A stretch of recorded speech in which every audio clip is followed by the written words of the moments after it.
ஓம் ஸ்ரீ சாய்ராம். மாணிக்கவாசக பெருமான் திருப்பெருந்துறை என்னும் க்ஷேத்திரத்திலே அருளிய திருப்பள்ளி எழுச்சி பாடல்களை ஒவ்வொன்றாக சிந்திக்க இருக்கின்றோம். ரொம்ப முக்கியமாக எடுத்த உடனே இறைவனோட மகிமையை அவர் அவ்வளோ சிறப்பாக சொல்றார். நம்ம எல்லாருக்கும் முதல்வாக இருப்பது சுவாமி தான். அதை சொல்லிட்டு அடுத்து என்ன சொல்றார்? விடியல் வந்துவிட்டது.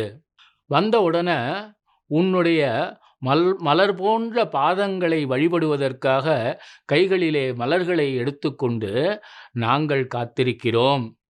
உம்முடைய கண்களை மலர்த்தி எங்களுக்கு அருள் மலர்வாயாக.